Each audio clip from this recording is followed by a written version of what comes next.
This video is on our permanent lighting system.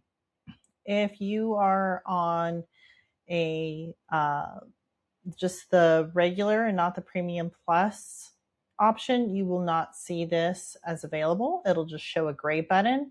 But if you are on the premium plus option, this is a great option for those that are installing permanent lighting or need more refined lighting options.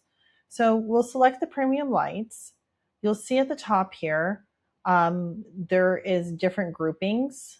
Right now you'll just see group 1 and the ability to add more groups. So with permanent lighting, think of a group as kind of your different controllers or your UFOs. Normally, you would only need one of these for most homes, but if you're doing a large commercial project, you might need 2 UFOs, one to do one set of color sequences and another on the different part of the building to do a different set of color sequences. So add as many groups as you have controllers / UFOs. If you only have one, then just stick with one. For this example, we're just going to use one for now. After that, you'll select your color pattern. The key to a good color pattern is to have at least 4 more colors of the same color before you change colors.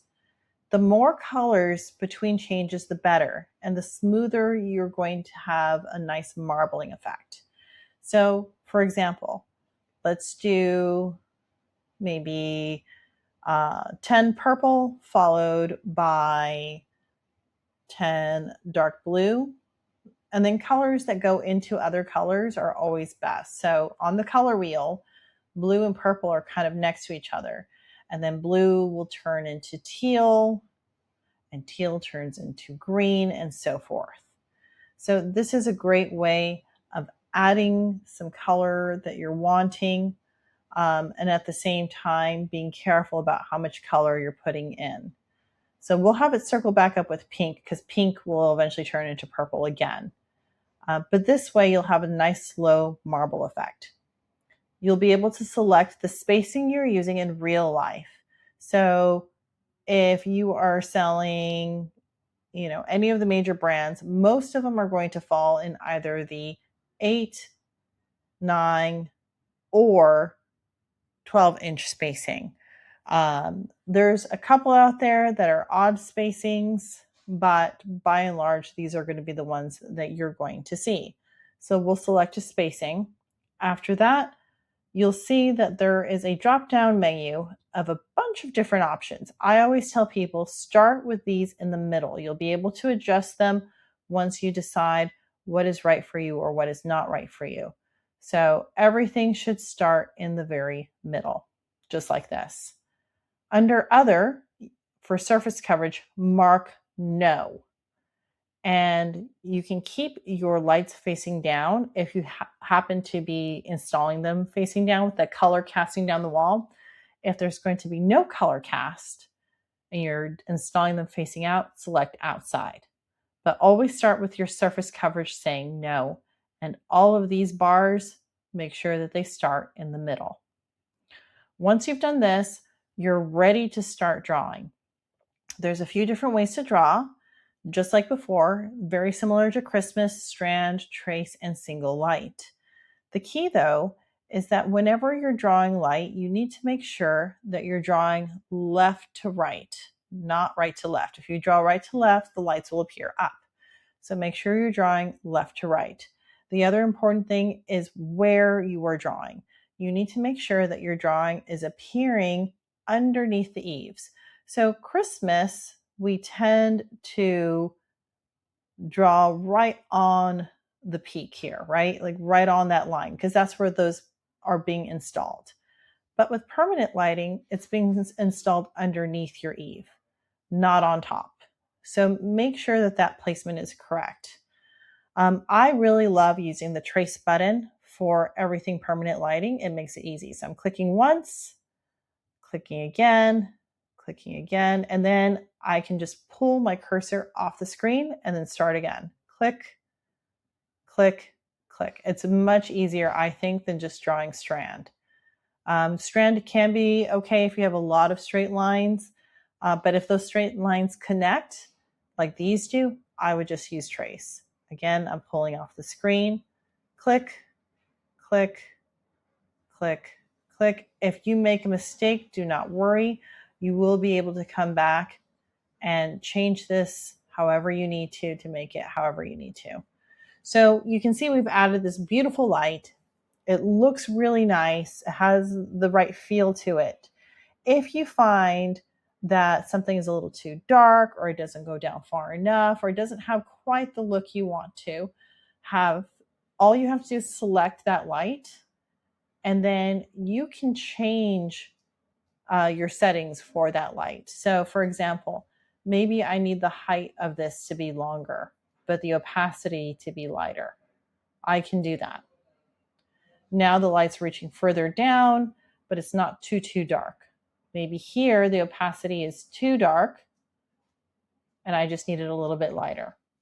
So the way the light reflects is going to depend on the type of color of whatever your building is. Darker buildings, the light doesn't tend to stretch down as far. It doesn't tend to be as bright. Lighter buildings, the light's super reflective and it looks much brighter. So you can really adjust it to where you need it to be for your company to have the right look. Easy to do. So just like our other modules for Christmas, you can hit duplicate for this as well. So maybe we want to duplicate our design and we want to have an option that has different colors or different items. So I've duplicated, it's carried everything over, and maybe I want to have an option that is Christmas, right? So I can get rid of this color design and just pick a different color design. I don't have to redesign the whole thing. So maybe I'm going white and the white is going into red, just like that. And the red is going to go into green.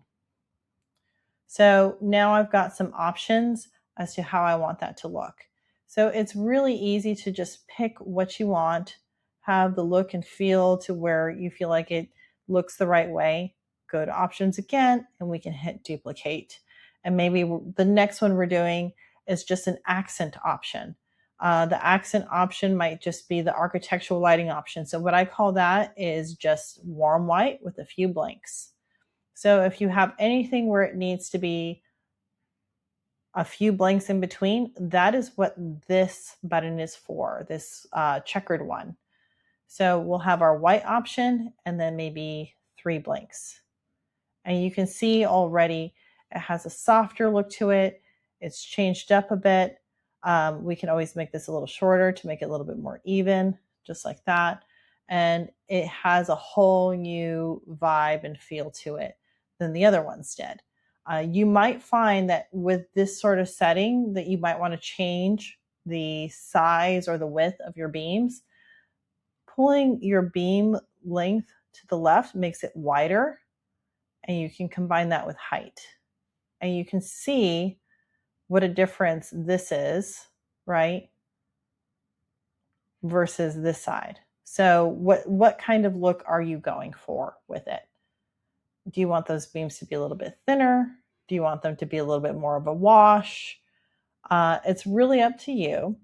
But again, if you want it to be more of that wash look, make that width of the beam all the way to the left and then lengthen over here. Move it to the left, lengthen right here. And then it widens that beam and makes it longer all at the same time. So there's a lot you can do with it. You've got your architectural options, you've got, different colors you can do the full rainbow, but how do you also do animation? Well, that comes next. We're going to look at options. We can simply just download the photo or use our proposal. Or if we want to see those lights move, we can click the animation preview. Animation preview is going to show the lights moving all together. You'll be able to hit the generate button. And then once it's done generating, this will turn to download. You'll be able to select download and download that as an MP4 onto your device. If for whatever reason you want lights that do different things on one level than the other, you do need those additional groupings, you can click the Add Group button. Select over to that second group, and maybe we're wanting it to just be a slow sequence. Maybe something similar, but we want it to be slightly different. So we're just going to add a few colors. And instead, we are going to click New Yardstick because we want these beams to look really large. So you're going to play with the yardstick and pick something that's actually much bigger than it is, right? Like this is way bigger than 3 feet, but we're overshooting it. We're going to hit place. And now I can go to single light and add my light. Do you see how big that light is in comparison? This is going to be great for creating spotlights that are sequenced out in an RGB fashion. So I can add those lights wherever, I decide that they look right for my project. Maybe I can put one here, for example. I can change some things about that. Maybe I need it to be darker. Maybe I need the width on it to be wider and the length to be greater, just like that. I can duplicate by hitting the duplicate button and add some to wherever I need to. Add another one here, and we'll add another one right here. And what we're going to do with these, once we're done placing them, is you're going to get to see a fun RGB sequence so that you can see kind of that feel and flavor of what we might be going for. So let's look at that animation preview again. And now you're seeing those lights sequence out. So you can have those RGB landscape lights that go in sequence to your permanent lighting and make it one complete package. And you can add as many controllers as you need.